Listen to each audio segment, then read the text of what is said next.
Connection is the energy that exists between people when they feel seen, heard, and valued, when they can give and receive without judgment, and when they derive sustenance and strength from the relationship. Turning towards each other and being curious about the other's experience, and knowing that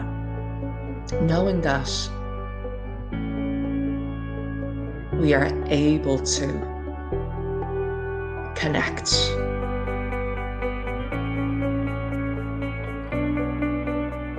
Many a times, Dixon and myself, when we look at the 4 children, we thought that we are the one blessing them. And many times, we know they are the one bring us immense amount of blessings.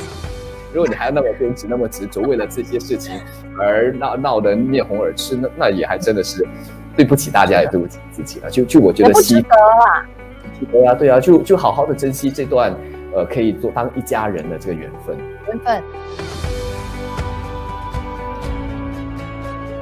Sometimes the bully was probably bullied themselves. It's very important. We want a journey with people who have experienced bullying. But I think we also want to understand, why bullies bully.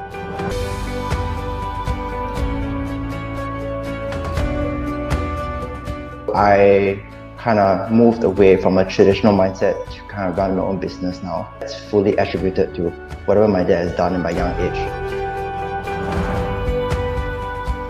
What happened to these victims is that they did not have any empowerment. Someone forced sex on them. And so the helping process must reaffirm that sense of empowerment. What I propose is upstream, to create an environment, a culture whereby we can talk freely with one another, address those issues in a friendly, loving way. In order for advocacy to work, you have to work together with other people who share the same objectives or the same values. Feeling stuck in a place, you actually don't know how to climb out of the hole, or you didn't know that you can actually just reach out a hand and someone might just help you by pulling you out. Find those linkages, those connections whereby you can seek help.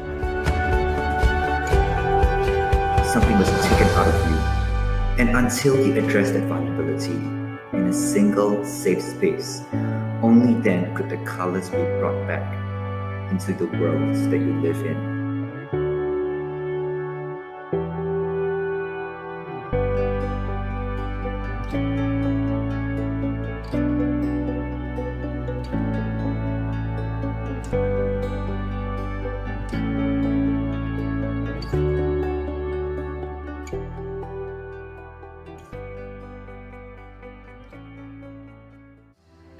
Dear Amazing You, every individual wants to experience love, care, meaning, and purpose in life through supportive and nurturing relationships. Our calling.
Hello and welcome to REALink, which promotes real conversations about pertinent concerns.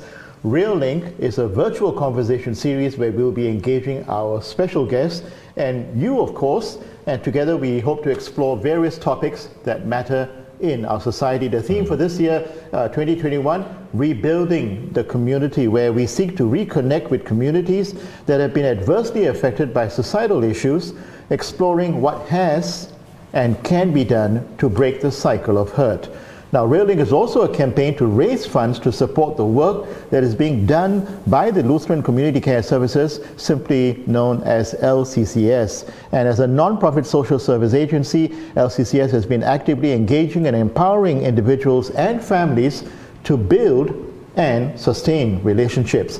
And focusing on restorative practices, LCCS has served and continues to serve families, schools, institutes, residential homes, and various organizations to restore relationships that have been harmed and, of course, connecting communities together in the process.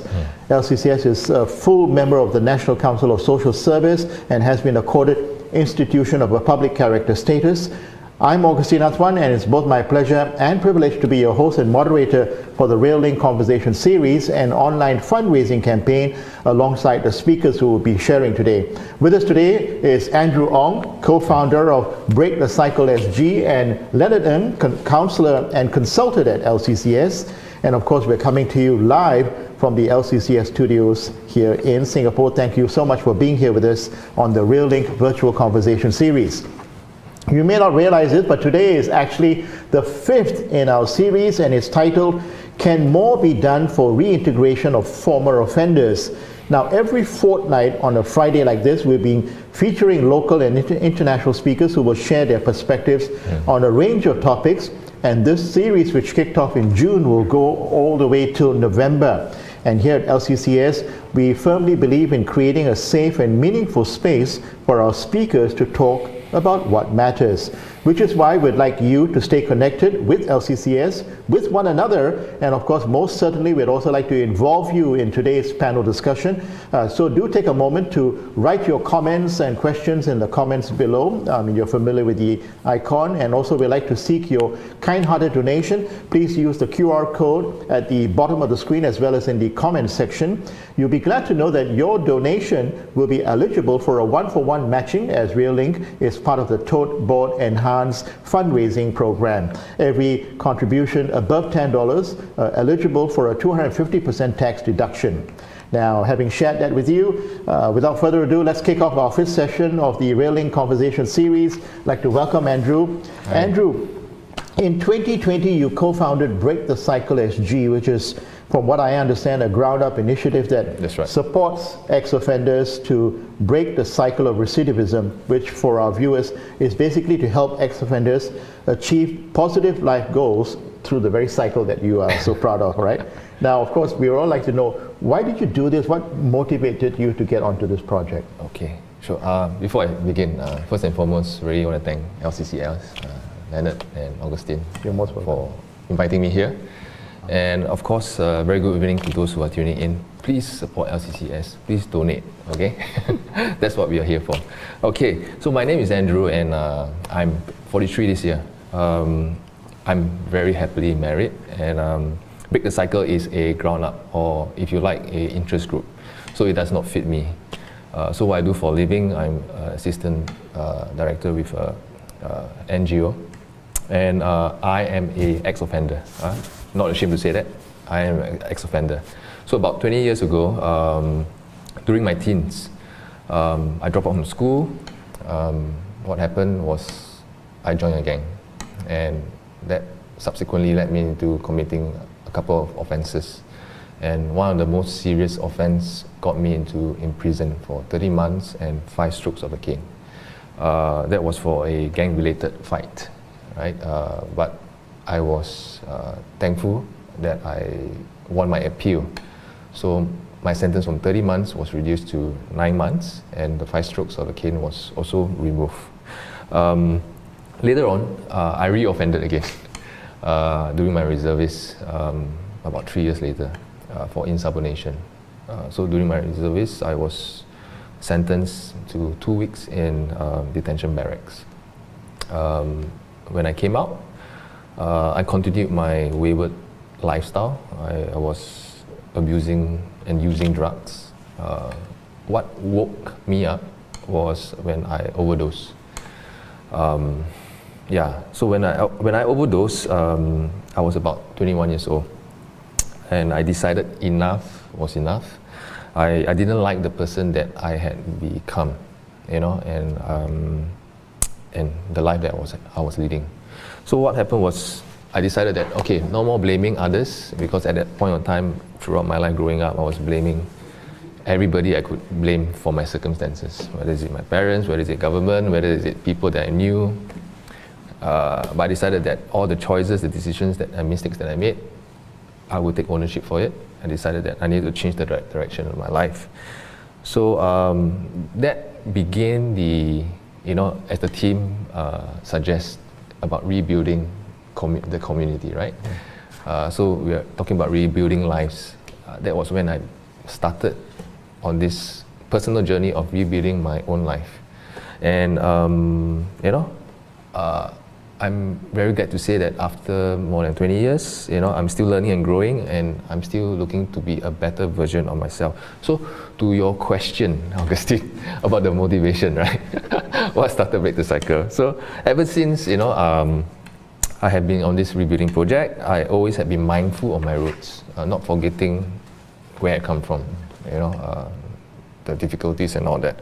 So I would always find ways to volunteer my time, to mentor, to coach fellow ex-offenders using my past experience, because I cannot deny that it's easy to connect with a fellow ex-offender and to help. So Break the Cycle started, it was just a natural development, because I somehow saw a gap in the social space where the reintegration of ex-offenders was not as smooth or was not as successful as the community or most of us would hope for, because the recidivism rate is up to 40%, for reoffending. Could you just share with our viewers what recidivism is, just in case? Recidivism in simple is just reoffending. So in Singapore, an ex-offender would reoffend within 5 years, and that percentage is about 40%. So I mean, when I was cycling, I was experiencing the benefits of cycling. I saw how it helped me to be motivated. It was a healthy habit that helped me to distress. It was also enabled me to be plugged into a community, because in contrast what most people think, cycling is actually a community sport. You have a strong network of people behind you to support you, to coach you, to help you. So I realized, I could actually use cycling in the mentoring that I was doing, and it was an activity that anybody could do it, and thus birth Break the CycleSg. So I hope that helps. I'm smiling because when you talked about cycling, it brought back fond memories for me as well. I mean, we used to go out as family and with friends, and we would cycle, especially on the weekends, right? And we thought it's important for Andrew to share, take this time to share a little bit about himself, so that you know that the journey he's taken and continues to take. And thank you, Andrew, for being so open about it. Leonard, I'd like to get you to weigh in on this as well. Why is LCCS also involved in this particular area when one could argue there's so many other pressing issues and challenges that are out there in Singapore? Yeah, thanks for that question, Augustine. I think the work that LCCS does is very focused on building a community. We want to strengthen relationships in the community. We want to provide spaces where people can be vulnerable, spaces where people can tap on each other's strengths.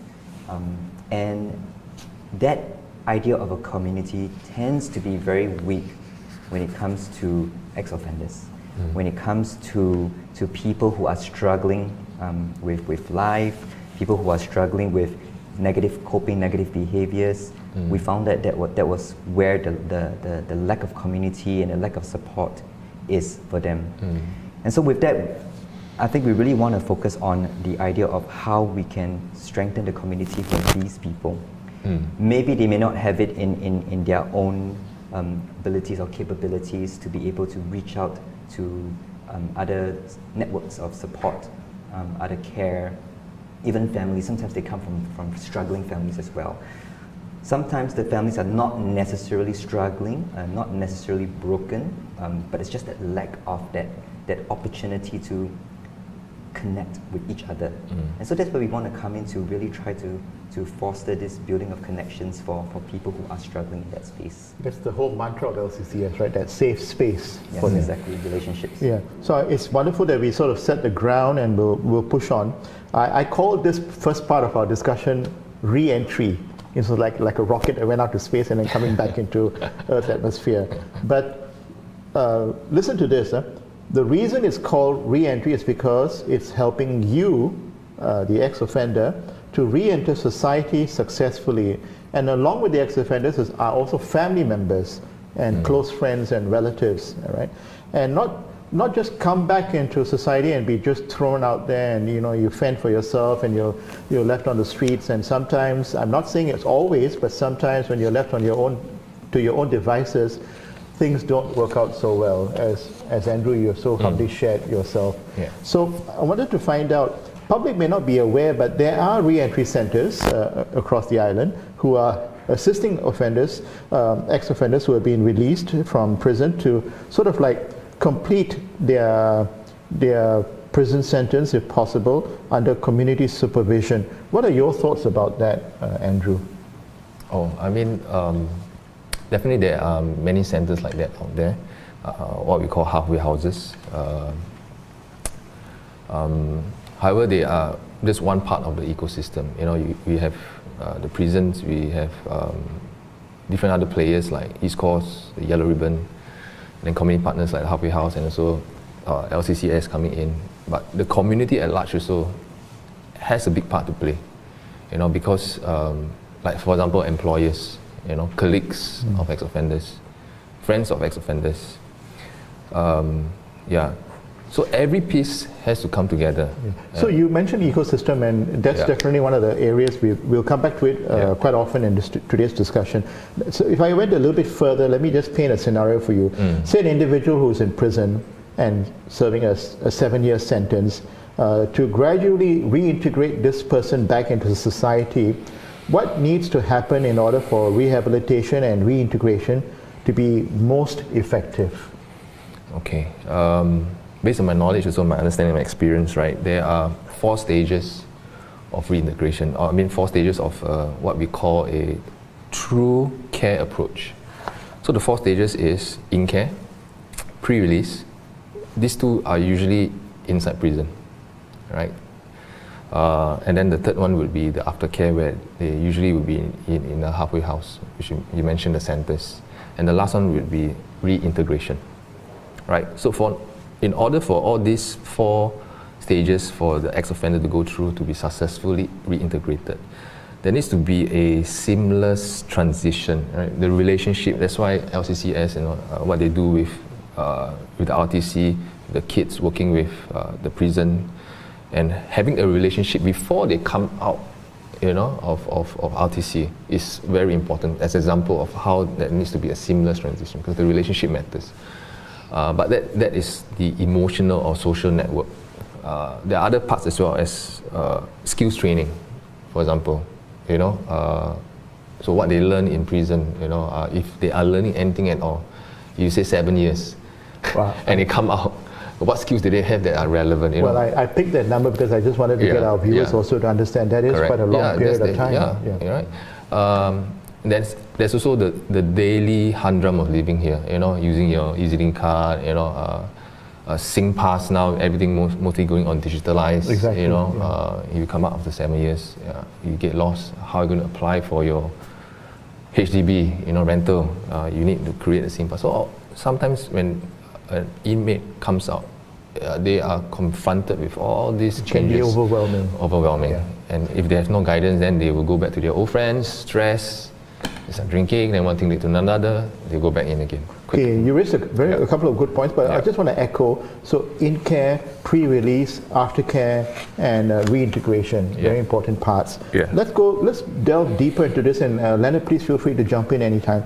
From the reports and the research that I did, from what I've gleaned, helping inmates with their reintegration into society would play a part in reducing recidivism that we talked about, or reoffending in the first 2 years or so after a person's released. So, if you had a way to shape it, what would you want to see happen on the ground, at least in the Singapore context, and Leonard too? Maybe Leonard, you want to go first? Well, I think one thing I want to highlight, or taking this opportunity to highlight, is one of the programs that we've been running. Currently, it's still a pilot phase project with Singapore Prisons. It started sometime in late 2019, and it's called My Journey. The idea of that project really is to, like what Andrew said, to build the community before the release even happens. Because like what Andrew said, it's very real. When people are released, not only the changes in society, but things such as going back to old communities, going back to old friends, going back to old habits, not having the support of family. Sometimes family is intact, but the expectations of family is high. They're expected to suddenly have a 360 degrees change in their habits, and realistically that's not possible. So where we come in is we try to work with, and this is youth related at this point of time, we work with the youth sometime about between 3 to 6 months prior to the release, because we want to bridge the gap between in-care and aftercare. In reality, what happens is that sometimes when the youths get released into aftercare, there's only a very short runway for aftercare caseworkers to build a rapport with them and then support them and then reintegrate them into the family. We want to widen that runway. We want to reduce the gap of which the youths are connected. We want to reduce that gap of which they're disconnected from the community. So we come in those months, we bring in people who matters to them. So if they tell us like a sports coach matters, for example, if someone says that I'm interested in cycling, that's where we will reach out to people like Andrew. We'll reach out to sports coaches. If the youth says that, I would like to build on my religion, that's where we reach out to religious parties, volunteers, befrienders, people who can come in and build that network. Because we want to create a community for them so that they are well prepared by the time they move out. And we bring family in as well. We bring family in, we help them to get a good understanding of what the goals are. They can set goals together as a family. So it's not just everything, the responsibility on the youth, but the responsibility lies with exactly like what Andrew said, the community. Everybody has a hand in helping this person change. All right, this is the LCCS pilot project called My Journey. Yes, right. Andrew, you want to add on? Yeah, so there are 4 reasons why an ex-offender would reoffend, right? One is they are not motivated. Second is because stress from family matters. Third would be stress from work. And last but not least would be the wrong circle of friends that they are mixing around with. So these are the 4 factors that usually triggers them to reoffend. So for Break the Cycle, what we intended to start out, was to reintroduce a healthy habit, in terms of coping with stress, from work or from family, and also cycling helps in terms of as a sport, right? Because you're disciplined, there's goal setting, you see your progress. It sort of energizes one to be motivated, right? So it's introducing a healthy habit in order to replace an unhealthy habit, a bad habit. And the second part is most important is the community. Yeah. Because ex-offenders like myself, we grew up in gangs and all that, where we really look out for one another, But of course, the way we do things, the way we solve problems are all wrong, all misguided. But the brotherhood, the loyalty, the things that we value, a sense of belonging is very strong, And this is something that if a ex-offender, they are out, they want to change their life, they are looking for a similar family environment, And I really saw the cycling community as one that could provide that as a way forward as well. Yes. Well, I think this is a good point, good part here, just sort of like for me to do a quick recap, listening to both Andrew and Leonard. So if we are truly to become a caring and inclusive society here in Singapore, a few things need to happen. We must continue to create opportunities for ex-offenders who hope to improve their lives. We need to strengthen key integration factors, simple things as like accommodation when they come out, employment of course, family and social support, and we need to motivate them to make positive and lasting changes to their lives. In this next question, I just wanted to ask. Okay. But we might just add on 3 things for those who are listening in, right? About community, which Leonard and I are emphasizing. The community needs to come in. I think there are 3 E's which I like to share, that are very important for the community to practice. First, embrace. Be accepting. We all make mistakes. We take example of the recent. I mean, it's off topic a bit, but it's related. Like Joseph Schooling. When he failed to go into the finals, everybody was so hard on him, because he failed to make the expectation. Strong views. Yeah, so ex-offenders also, we might have failed the expectations of people or society. So many perceive that ex-offenders, they deserve what they got, because it's your decision. You make that choice. But good people sometimes make bad decisions. So we need to embrace them. Yeah, so just embrace. Yeah. Second is empathy. We don't need pity or sympathy. What we need is somebody that understands, comes alongside. If you look at the donation drivers, right, the causes, ex-offenders, drug abusers rank very low, right? What is very high is senior, elderly, children, and these people with disability. So it's a reflection of how we view the issue as well, Yeah. So I think every issue is equally important. We need to look at them all together. So what we need is empathy is where we come alongside. We do life together. It's not just being on the ivory tower and just saying you want to help but not helping, or as ex-offenders we can feel if you are genuine or not. The last one is really to empower. We need to empower our ex-offenders, meaning not just temporary relief, but really transformational efforts like education, coaching, mentoring, which means what we can do is, like LCCS, they always look for community partners or friends that they can connect, youth with. They need a mentor, they need somebody that can guide them. All the work can't be done by the community partner like LCCS. They need friends alongside to come along. Yeah. So with these 3 E's, if we can practice, I think that'd be great. Yeah. But once again, I'm I hope that's helpful. Yeah. Oh yeah, of course, definitely. And I just, as I listened to the 3 E's, I was anxiously waiting for the 3rd E. So now we know it's empower. So embrace, empathy, and empower.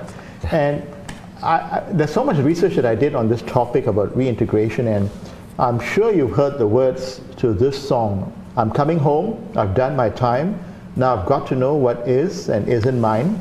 If you received my letter telling you I'd soon be free, then you'll know just what to do if you still want me. And of course, it's the beginning of that famous song, Tie a Yellow Ribbon Round the Old Oak Tree. I think you're spot on, Andrew.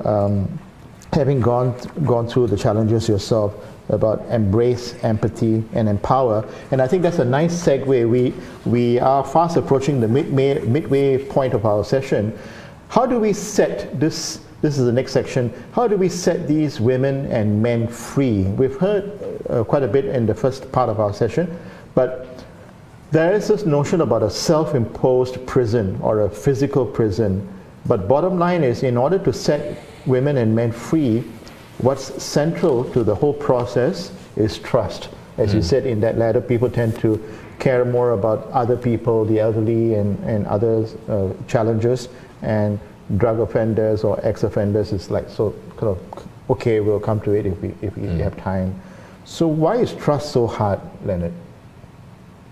Leonard. I'm sorry, Leonard. I mean, I always want to give you the first voice. But one in the same. Yeah. Well, I mean, maybe we'll just give Leonard the chance to kick off. Why is trust so hard? It's a very good question, actually, Augustine. And I mean, based on the experience that I've had engaging the youths, hearing their life stories, they often come from a space where there is very little trust to begin with. Broken families, left to fend for themselves. Yeah, and it's the whole idea of a dog eat dog kind of world for them. You know, I have to do it this way, I have to survive for myself. I have to do whatever I can to make it, to stay afloat. You know, and again, it goes back to the idea of community. So if they were lacking community to begin with as they're growing up, then they would not have experienced trust. That's my thought about it. It's nice that you mentioned that because in another program that I happen to view as the research for today's discussion, we hear people asking even professionals like yourselves who are involved in this work, when is enough enough? Or even for you, Andrew, I mean, people come and say, it's like, oh, how many times do we forgive and how many times do we give this person another chance? And the answer I got from this particular program that I watched is, how many times am I supposed to give them chances? This person replied, do it until it works. Sounds simple, but that struck me. Andrew, what?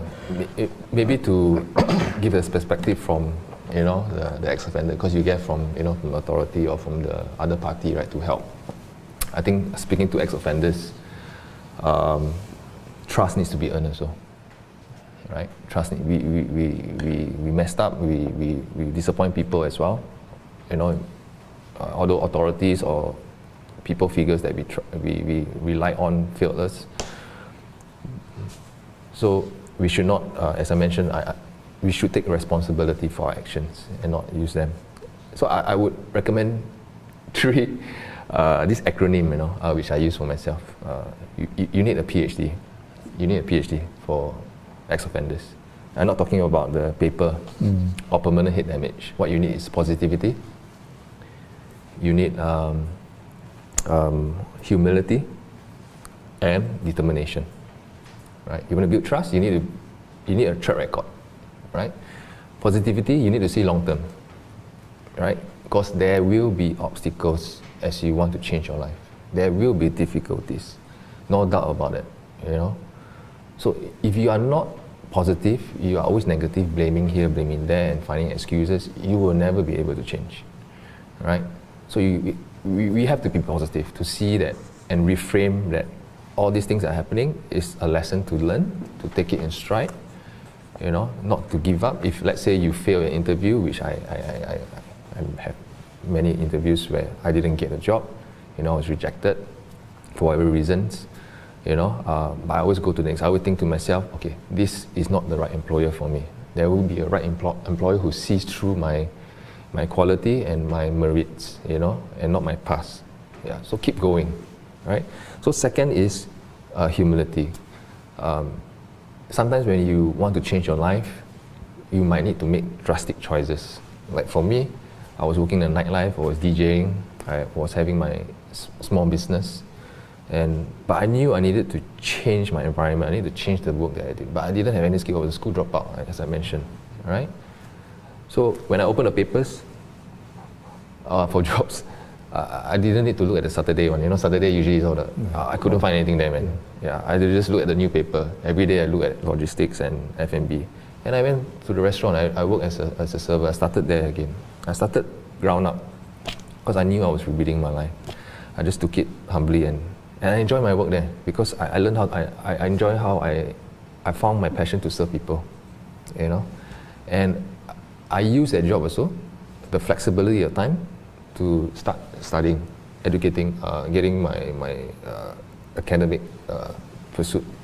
So humility is important to learn, because many of the ex-offenders, right? Why we go back to our old ways? Because perhaps, in our own life, we are hate men, we have some successes, some, which we may lose face if we change, Yeah, it's somewhat like a mid-career switch. Maybe, but it's from dark world to the real world. Yeah, so you must be able to have that humility. And third one, determination. As I mentioned again, we will face obstacles, hardships, rejection, disappointment, failures. Yeah, you just have to keep going. Yeah. So for example, I mentioned I took up my studies again. I did my private O. I didn't do that well, as I expected. I couldn't go into a poly. Yeah. So I was disappointed with myself. I was disappointed I can't get this result. Then I thought that's the end. But I said, okay, I need to study. So thankfully there was a private route by then. Yeah. So I took the private route and from private diploma, I got a degree. So all this I was doing while I was working full time at the same time. Right? So the determination, the drive is important for ex-offenders that they want to change because it is your life. Thank you for sharing that positivity, humility, and determination. Yeah. We've reached the midpoint of our session, and I thought so far we've been listening to Andrew and sharing his views from an ex-offender coming back and reintegrating society. Very quickly, Leonard, if I brought you in here, what about the families themselves, those on the other side of the equation, if I'm permitted to use such a phrase? Again, from the research that I did, when they come out, there are so many things that are possible. When someone comes out of prison and is going to go back into the real world, many things can turn them back to a life of crime again. It depends on literally who's waiting at the gates on the day of their release, whether it's one's family, a social worker, or sadly even a gang member. I mean, it could be anyone who's waiting on that. Leonard, I know sometimes it's quite hard. We expect a lot from families who also have gone through a lot of pain. But what would you like to tell families? We're here. I mean, oftentimes, and it's true, really having to acknowledge that while the family support is pivotal in the rehabilitation phase, very pivotal, it's very important to have that family support. And I mean, research has shown that family is one of the key major factors that helps a person not to reoffend again, the strength of the family. But I also want to acknowledge that family members themselves has gone through ups and downs. Yeah. They've gone through real hardships also, with the person, the individual from a young age, maybe all the way up to the adult age, and they definitely have their struggles as well. Well, however, the hard part though, the hard part is that they are often kept to themselves. It's hard to reach the family sometimes, because we focus a lot of work with the individual. We focus a lot of work on the offender, on the ex-offender, on rehabilitation, and a lot of times we do sometimes forget that the families themselves need that same amount of support.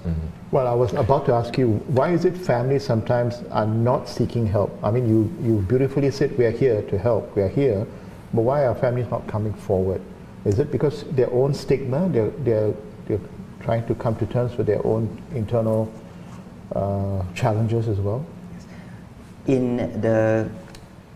Sorry for the lack of, for the use of jargon here, in the restorative practice framework, in the concept of restorative practices, there is a concept called shame. And shame, as we all know it, is your typical, like embarrassment, malu, shy, there's that kind of term. But in restorative practices, the idea of shame stretches beyond that. It's really the idea of when things are just not going the way you want it to, as a person, as an individual, you will experience something, and that negative experience, that uncomfortable experience is known as shame. So these families, these parents, grandparents, aunties, uncles, brothers, sisters, whatever it may be, they definitely would experience some form of shame because their loved ones are not fitting into what we call the social norms. They are perhaps falling behind in society, and you would have other family members and other people of the public, friends, asking them, hey, what's happening to so and so? I heard that he went in again. Even sometimes neighbors, they talk about it. So yes, exactly. Stigma, a lot of it, and the shame response then is to simply withdraw. You want to just hide away. You don't even know where to put your face, right? In the Asian context, the face thrown on the floor. I don't know what to do. And social media as well, it's very stigmatizing when it gets blown out of proportion in the newspapers. It's covered, everyone knows, and then people start to, keyboard warriors, and they start to dig up information. There's a lot of stigma going on. So with all that, it really puts them in a position that I want to just cut off. I want to just stop all this connection. I just want to break away. I just need to hide. And unfortunately, that really is that cycle, the cycle of shame and negativity. And as professionals, sometimes it's hard to reach them. We don't know sometimes. All right. But we hope you will. I'm going to bring you in, Andrew, just a second. We hope you will reach out to the people here at LCCS. And for those of you who are just joining us, you're watching the LCCS REALink 2021 Virtual Conversation Series. This year, the theme is rebuilding the community, and I'm Augustine Antoine, playing a very small role here. Really, we are having a very interesting discussion with Andrew Ong and Leonard Ong from LCCS. And our topic today is, can more be done for reintegration of former offenders? And because this is also an LCCS fundraising campaign, a quick word, you would like to take note that your donations to the projects at LCCS is eligible for a 1-for-1 matching, as REALink is part of the Tote Board Enhanced fundraising program. Your donations above $10 are eligible for a 250% tax deduction, and it goes towards supporting and empowering and engaging individuals and families to build and restore relationships. So Andrew, yes, you wanted to jump in on what the family is going through. Yeah, so I at the ex-offender perspective, I always recall this story about Naval Tan. He's one of the old-timers, big shot gangster in the past, and his story has been documented. So he related when he decided that he really wanted to change. He was walking out the doors of prison. On his right, there was his gangster friend welcoming him, and on the left, there was a pastor waiting for him. So he was really deciding, like they were an angel. And he made the decision to go with the pastor. Yeah, although the gangster friend had girls and all that. So what I'm trying to say is that to my earlier reply, on the onus actually starts with the ex-offender first to decide whether he or she wants to change, whether the family is around or whoever is out there, right? So when the person starts to change, there's track record. Family members you see, that's where you earn trust comes in, because you do not know how much hurts, maybe even physical hurts, that the ex-offender had done to the family members, and they are merely protecting themselves. That could be the scenario as well, right? Or even emotional hurts, going through the same cycle over and over again. Yeah. So the ex-offender needs to earn the trust back from the family, and that's where I guess case workers like service arms like LCCS and other community partners comes in, where they are in close contact with both, and to able to update information or progress, and hopefully to restore that strained relationship between husband and wife or family members. Yeah. So that I just thought I add that perspective about earning trust again. It's a very important sharing. And your family. Which is why I kicked off that section of our discussion on trust, and I wanted to bring in the families as well, because like you said, they could have been subjected to a lot of pain, violence in some cases, and in order to go through that again, even though in their heart they want to welcome that person back into their family. It's a lot, which is, I think, a perfect segue to the next section of our discussion, as time is slowly creeping up on us. I'm calling this reintegrating ex-offenders into what kind of society? You see, so far we've been talking, and Andrew has been very open about his sharing and his life experience and his journey.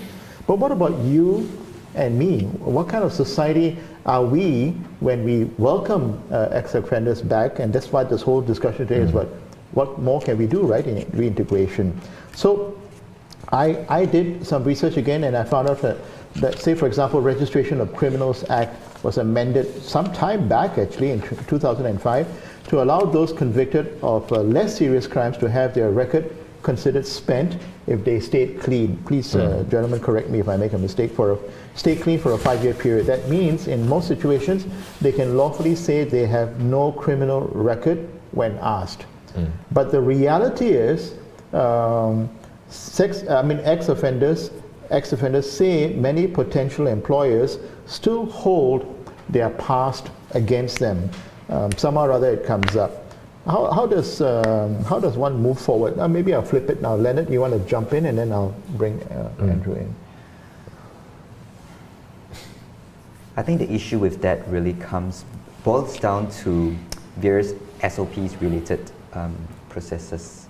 For example, filling in a form, in an employment form, and the forms would have that portion that says have committed a crime before, or are an ex-offender.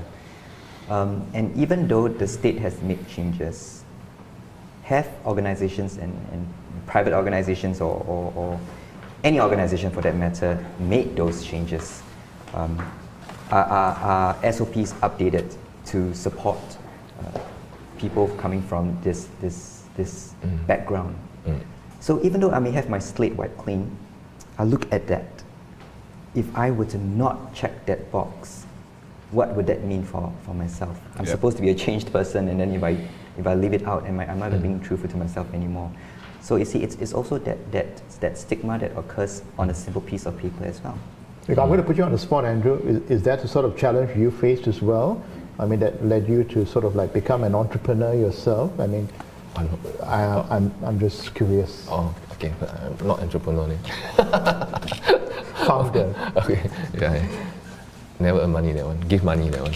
Okay. But on a serious note, yes, of course, if you speak to any ex-offender, that's not me, the job interviews, the application forms are always the main first barrier they face, because they need a job, right? And they need the job for basic things, to pay their bills, utilities, accommodation, correct. So things. And if they don't get that job, dangerous things can happen again. Precisely. So employment is a key. It's a key to reintegration. It's one of the main keys, so they can get their life back in order, sustain their living, and have again new community, new colleagues, right? As what Leonard pointed out, now in terms of the hiring practices, it's very common. It's been around for a long time, which I think it should be relooked, where application form should reword or somehow improve or even remove that declaration of criminal record. I hear you. I mean, this has also been brought up even in the mental health area as well. Correct. So that mental health discrimination was brought up in 2016 by the Silver Ribbon. They advocated for that change. And last year, after 4 years, TAFED, declared that right now for employers, you should not ask about the applicant's health conditions. Either you should not ask, or you reword it, if you need it, for example, for the sector that you belong to. But whatever it is, it shouldn't be a hindrance. An employer, an enlightened employer, can be aware and say, how can I help you? Correct. How can I journey with you? But you're going to be a part of our establishment, be a part of our organization. Andrew, a question just came in, just got slipped to me. We'll come back to the employment situation and employers, but Leonard as well. How can relationships between the family and former offenders be restored, especially when they do not have a good relationship to begin with? Wow. The starting point, or rather the end point before that person went into prison, was not exactly. Let's say it. It's not Disneyland. And when the person comes back out again, reintegration is a challenge. Yeah, I hear you. Wow. It's a lot. To be very realistic, it's a lot of work. It's a lot of work from the family members. It's a lot of work even for practitioners, from professionals who are trying to help with the rebuilding of relationships.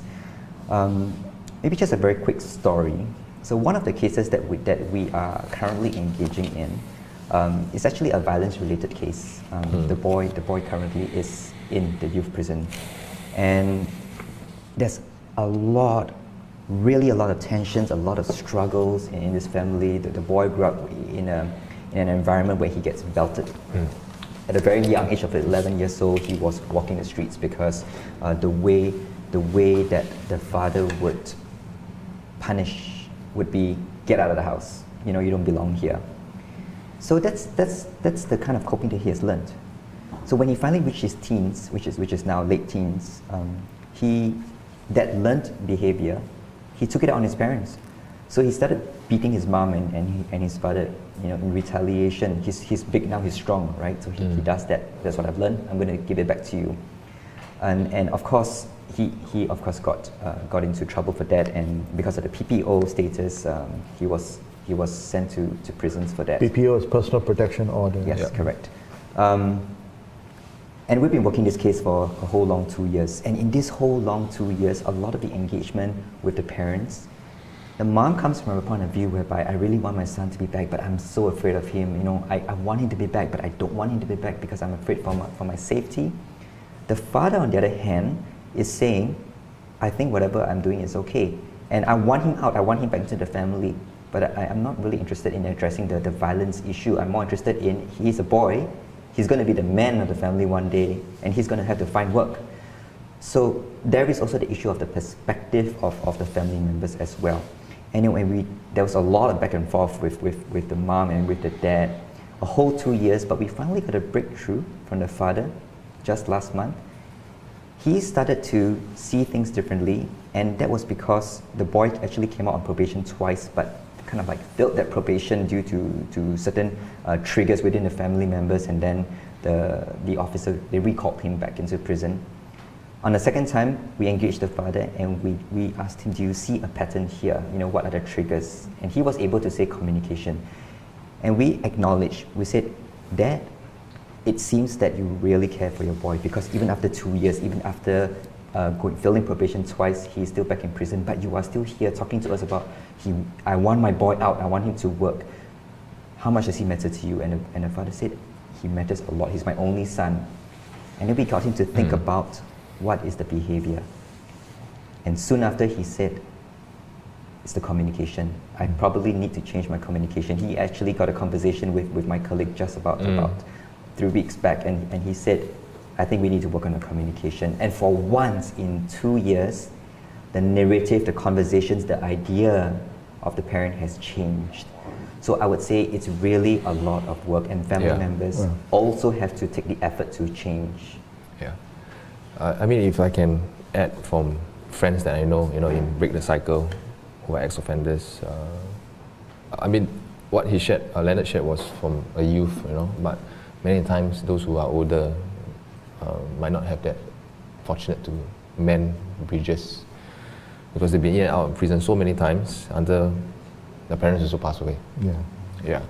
But what is important is they rebuild their lives and they don't repeat the cycle to the next generation, their children. So their marriage is very important, right? So I have cyclist friends who are hardcore drug addicts, but now they are happily married. You know, they have rebuilt their own personal life, and they are trying to make things work for the next generation, their children. Yeah, so that cycle breaks and doesn't happen again and again and again. Well, you've heard from both Leonard and Andrew, and it is a lot of hard work, right? We don't aim to give you simple answers or solutions right now. But just a very quick point. Sometimes the answer is really so simple, it's in your face. And it's in our tagline, if you just look above here. It's simply what matters. So like the father, when he found out what simply matters, it clicked for him. Okay. I'm enjoying this discussion, but unfortunately we have exactly 10 minutes on the clock or less. So I want to come back to the employment situation. Another thing that I picked up, I mean, I think employment, as far as my research is concerned, is a very important part for people to get back into society. And I'm hearing that smaller companies and the SMEs and all are saying, you know, this is going to be a bit hard. You know, it's a lot of work, to use your phrase. I think the bigger companies and the big multinationals, you know, they don't have so much of a risk factor. They can take these vulnerable or these groups of people. Yeah. Again, Andrew, your thoughts? I mean, for SMEs, definitely it'll be quite challenging, right? But I think our government has made it an incentive to also hire ex-offenders, you know, where we call it the JSI, I can't remember, is it the Job Support Scheme or something like that, where they pay up to 50% of the salaries. So these are incentives that I think in local workforce, constraints that we might have, it sort of motivates SMEs to hire ex-offenders. Secondly, we have the Yellow Ribbon Singapore, which is doing a lot of work, good work. They engage, I think this year, about close to 6,000 employers willing to hire. But of course, not every ex-offender is being able to match. So on that level, on employers and government coming together, I think there is still a lot of good work has been done, but still lots more needs to be done. Yeah. And if I may say, really, back again to the Declaration of the Criminal Record, I think that is the key barrier that needs to be looked at.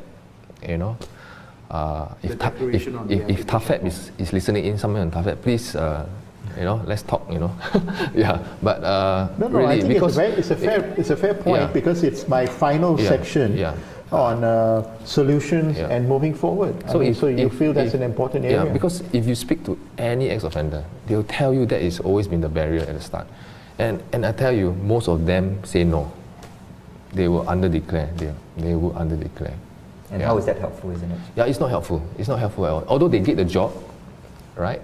They get the job, but they will always live in shame, fear, and condemnation. They will never be able to embrace what they've been through, their mistakes. Yeah, your 3 E's come back, right? Yeah, they cannot, they won't, because like for me, I'm thankful that I don't really care, so I always declare, But it's hard, Andrew. I mean, basically we're saying take a risk, right? Correct. And to tell them the truth, right? Correct. I mean, the way we speak with our families, it's a lot of effort, right? Yeah. So you see, although they get the job, they are reintegrated, but is that enough?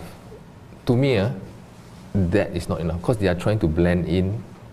Yeah, but there's no peace. Yes. So they are unable to process the past, why they go through, and how they can make use of their past. Actually, it is an asset.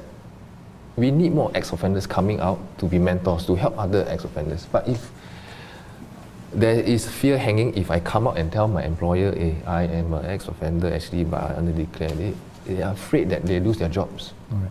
Okay, I'm going to need both of your help, Andrew, Leonard, to help us into the home stretch on the community solutions, and pick what you think is important to you and to your hearts, all right? When we talk about for them coming out and starting all over again, there's so many requests. Employment is just one area that you talked about, family and families welcoming them back. But one of the other areas, of course, is role models, mentors, someone that can just call for youth, could be at school, for adults it could be at work, or even through the group that you're with. What's your priority? I mean, if you had to put up 3 things, a wish list of 3 areas that you feel needs to be addressed in this final steps. I mean, I'm talking very practical stuff. I'm living in a housing estate. The vast majority of the population do. We see our friends, we see our neighbors. Wouldn't that be one of the first steps as well, to sort of like, I'm not talking major intervention, but I mean sort of like see and be aware and help our families, help our neighbors and things like that. That could be one way to sort of preempt the situation, or also to be also a friend there to welcome them back. We've not seen someone for so many years. I know I'm putting a lot on your table, but we are in the final stretch. We've got about 5 minutes before we close. For me, my wish is to be more mentoring. Yeah, I spoke with a friend, again, who is ex-offender, who joined us in the cycling group of Break The Cycle. He shared with me, he was in and out of prison, I think 5 times, close to 20 years. And this time, it was the longest he has been out. And he's very happy and proud about it.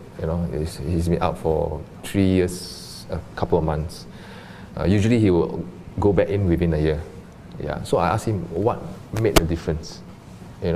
he said his ex-offender friend, who has changed, sort of mentored him and kept engaging him, get a job, introduce him a job, even when the job was low entry, a dishwasher, he took it because a friend he knew, he trusted, who changed also, so he saw the changes and was able to convince him, yeah. And now he's been working in that job and he has moved up. He's now working in the office because while he was doing that cleaning job, he also took up private studies. Yeah, so the mentoring is very important. Ex-offender mentoring is very important. Yeah, I think it's very key. Yeah. My wish list is always family. I think family is a very, very big piece of the puzzle. And family alone, and in fact, it's not only that immediate family. Extended family as well. Oftentimes when we engage with the youths, they actually talk about aunties, they talk about uncles, they talk about, and some of these families are not even in Singapore. They're actually overseas, but because of that constant communication, that constant engagement, it keeps them grounded. When I ask some of the youths, who is that one person who would believe in you? You'd be surprised sometimes they actually do say my grandparents. I still go back to the idea of family, but I think what's needed are spaces, opportunities, maybe programs, the intentional programs or spaces that ties families and ex-offenders together to talk about the hurts, because a lot of times the years of trauma, the years of disappointment, they are not addressed. You just kind of like sweep it under the rug and oh, things are good now, so let's not bring it up, but then when something happens, boom, everything blows out of proportion, so there needs to be opportunities for real conversations, opportunities for these things to be surfaced in a safe space where the conversations can be effective and not just we're gonna fight it out and then that's it. It has to be effective and then slowly, eventually, we shape that relationship together, piece by piece. Well, as always, we do welcome your comments and your questions. So please remember that the conversation continues. I just want to leave you with some of these statements, if you will.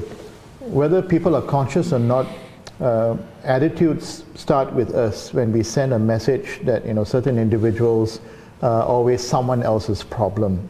The reintegration of ex-offenders should start with a reflection of the kind of society we have come to accept as normal. But instead of wondering how we might get more people to accept ex-offenders, perhaps we should be asking ourselves, what sort of inclusive community are we? And is that the inclusive community the ex-offenders want to be a part of? And I think it's two hands that need to shake and to make this happen. Those are my personal observations.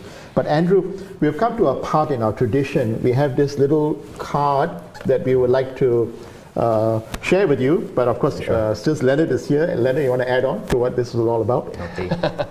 So this is actually called Fables Talk, and it's one of the little projects that LCCS is doing. It's going to be an ebook release sometime in late August, probably. It's short stories written by the staff and really encapsulates your everyday values in life, wrapped in the short stories. And the ebook release will have, of course, reflection points for people to think about what does this story mean to them, and where do they see the values occurring, and perhaps when it's a bit more in your face, more intentional, then it's something that you remember doing as well as in everyday lives. And for our guest speakers, we are going to be giving you not the ebook, but rather a deck of print-out cards for you guys.